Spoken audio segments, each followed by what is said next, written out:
പക്ഷേ അതിനും ഭാഗ്യമില്ല. ആരംഭിച്ച പൂജ അസ്ഥാനത്ത് അവസാനിപ്പിച്ച എല്ലാവർക്കും ദോഷോ.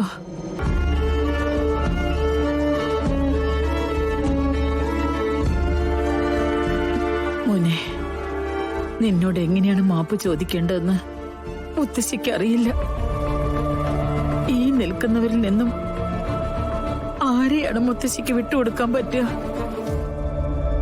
ഇതിൽ ആരാടാ മുത്തശ്ശിയുടെ ഹൃദയത്തിന്റെ ഭാഗമാകാത്തത്? നിങ്ങൾക്കൊക്കെ വേണ്ടി മുത്തശ്ശി മരിക്കാൻ തയ്യാറാ. പക്ഷെ എന്റെ വിലകെട്ട ജീവനല്ലല്ലോ നാഗദൈവങ്ങൾക്ക് വേണ്ടത്.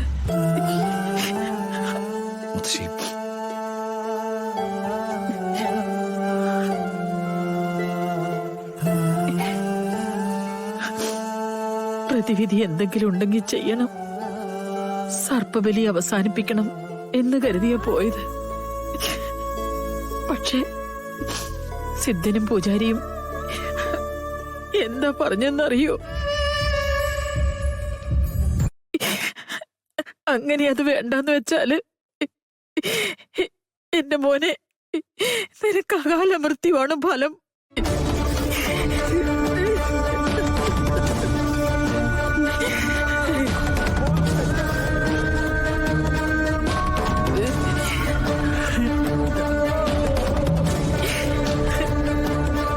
മുത്തശ്ശി എന്താ ചെയ്യേണ്ടത്? നിന്നെ വിധിക്ക് വിട്ടുകൊടുക്കണോ? മരിക്കുന്ന നേരത്ത് നിന്റെ കയ്യിന്ന് ഒരു തുള്ളി വെള്ളം തൊട്ടു കുടിച്ചിട്ട് പോകണമെന്ന് ആഗ്രഹിക്കുന്നവളാ മുത്തശ്ശി.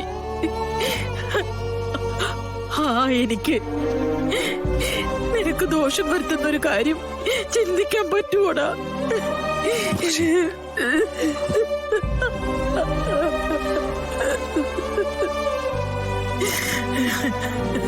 അമ്മേ, സർപ്പബലി നടന്നില്ലെങ്കിൽ നവീൻ ആപത്താണെന്ന് പറഞ്ഞത് സത്യമാണോ അമ്മേ?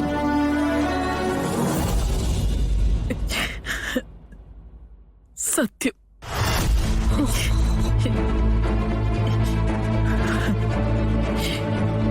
ഇത്രയും കാലം കഴുത്തി കുരുങ്ങിയ ശാപത്തിന്റെ കൂടെ മറ്റൊരു ദോഷം കൂടി ദൈവങ്ങളൊക്കെ കണ്ണടക്കിയ സുമിത്ര.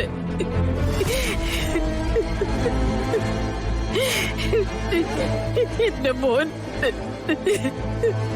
നവീന് ഒന്നും സംഭവിക്കില്ല മുത്തശ്ശി.